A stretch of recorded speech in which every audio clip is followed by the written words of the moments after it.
Estudo Bíblico Atos 24. Em Cesareia, capítulo 24, verso 1 a 26, verso 32. Verso 1, 5 dias depois. Período bastante curto para os líderes judeus prepararem o processo, contratar um orador, advogado, e viajar para Cesareia. Os acusadores eram Ananias, o sumo sacerdote, vários líderes judaicos e Tértulo. Como orador, Tértulo era um tipo de advogado, possivelmente romano por causa do nome, mas provavelmente um judeu helenista.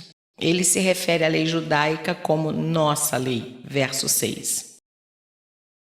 Eles viajaram aproximadamente 96 quilômetros até Cesareia, sede do governo romano na Judéia, a fim de apresentar suas falsas acusações contra Paulo, pois talvez temessem que Félix fosse abandonar o caso contra seu inimigo se eles não agissem rapidamente. A trama de assassinato falhou, capítulo 23, versos 12 a 15, mas eles persistiram no intento de matá-lo.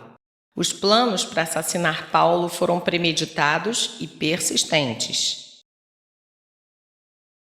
Verso 2. Passou Tértulo a acusá-lo. Na introdução ao seu discurso, emprega um captatio benevolente, lisonja para criar uma atitude favorável ao seu lado no caso. Paz perene, contradiz frontalmente os fatos históricos. Félix derrotou o egípcio e seus seguidores, veja a nota em capítulo 21, verso 38. Mas a sua brutalidade provocou raiva nos judeus e o levou a ser deposto no governo pelo imperador Nero, 2 anos depois da audiência de Paulo, verso 27. Versos 5 a 7. Tértulo fez 3 acusações contra o apóstolo. Alegou que Paulo, primeiro, era um desordeiro, incentivava revoltas contra os judeus. Segundo, era o líder de uma religião não reconhecida, o que era contra a lei romana. E terceiro, tentou profanar o templo. Os líderes religiosos esperavam que essas acusações persuadissem Félix a executar Paulo para manter a paz na Palestina. Verso 5. Promove sedições. Os romanos não toleravam aqueles que incitassem a rebelião, como os judeus ali presentes aprenderiam poucos anos depois, em 66 d.C.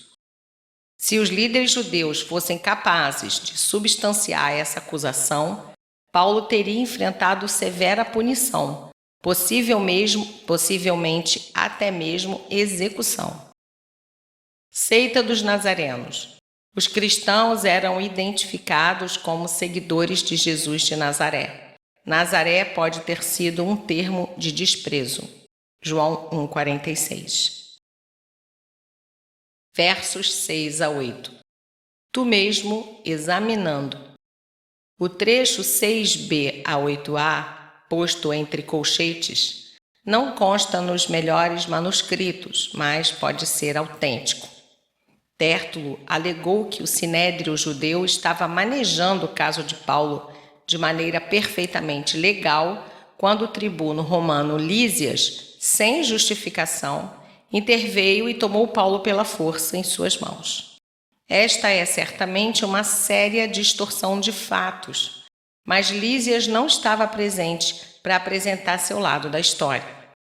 Versos 10 a 21, a terceira das 6 defesas de Paulo, capítulo 22, versos 1 a 21, 22, versos 30 a 23, verso 10, 25, de 1 a 12, 26, de 1 a 29 e 28, versos 17 a 19. Verso 10. Há muitos anos és juiz. Como governador e antes disso, durante o serviço prestado sob o governador da Samaria, ao contrário de Tértulo, Paulo não estava bajulando Félix, mas lembrando do conhecimento que ele tinha das leis, dos costumes e das crenças dos judeus. Félix era, portanto, obrigado a dar um veredito justo. Versos 11 a 13. Não há mais de 12 dias.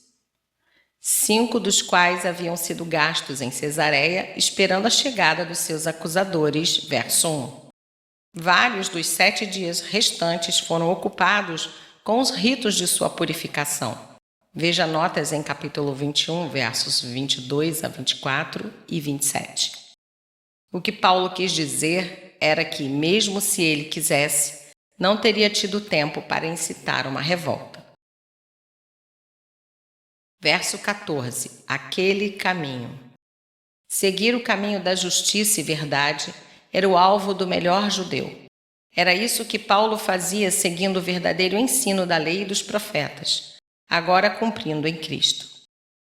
Não abandonara o judaísmo, pelo contrário, negar o cristianismo seria rejeitar sua própria tradição.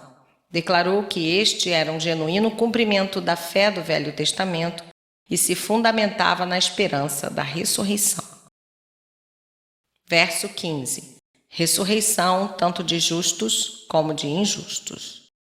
Em nenhum lugar de suas epístolas, Paulo faz essa afirmação, embora sua doutrina do juízo dos injustos pode indicá-la. Nas epístolas, Paulo primeiramente se preocupa com a ressurreição daqueles que estão em Cristo. 1 Coríntios 15, versos 23 e 24. Os justos ressuscitarão para viverem para sempre com o Senhor nos seus corpos redimidos. 1 Tessalonicenses 4, versos 13 a 18. Ao passo que os injustos ressuscitarão para serem julgados por Deus. Quanto às duas ressurreições, ver Daniel 12, 2, João 5, 28 e 29 e Apocalipse 20, versos 6 a 14. O fato de as duas ressurreições serem mencionadas no mesmo versículo não significa que elas ocorrem simultaneamente. Verso 16. Uma consciência sem ofensa. Uma consciência inculpável é citada nas Escrituras como uma das nossas armas mais essenciais para uma vida e ministério espirituais bem-sucedidos. 2 Coríntios 1, 12 e 1 Timóteo 1, 19. Primeiro, uma boa consciência inclui a liberdade interna de espírito que se manifesta quando sabemos que Deus não está ofendido por nossos pensamentos e ações. Ver capítulo 23, verso 1, nota, Salmo 32, 1, 1 Timóteo 1, 5, 1 Pedro 3, 16, 1 João 3, 21, 22.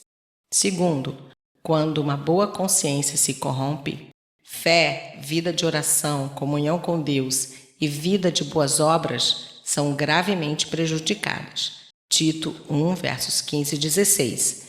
Quem rejeita a boa consciência terminará em naufrágio na fé. 1 Timóteo 1, 19. Versos 17 e 18. Esmolas, oferendas. A única referência em Atos à entrega da oferta que Paulo havia coletado das igrejas gentias para os crentes pobres de Jerusalém. Veja a nota em 19, verso 21. Longe de procurar instigar conflito, Paulo fora a Jerusalém numa missão humanitária, propósito este que ocupa tanto lugar em suas epístolas. Versos 19 a 21.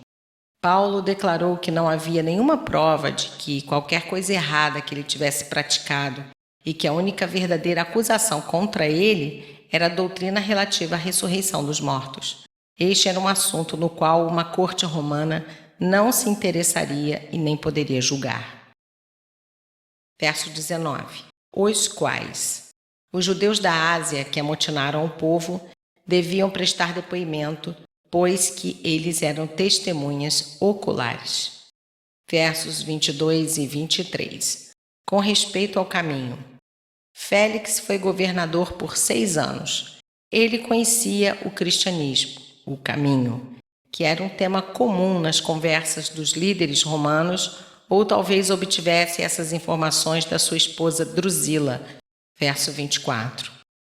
O estilo de vida pacífico dos cristãos já havia provado aos romanos que eles não eram incitadores de revoltas. As declarações de Tértulo e Paulo corporificavam testemunhos conflitantes.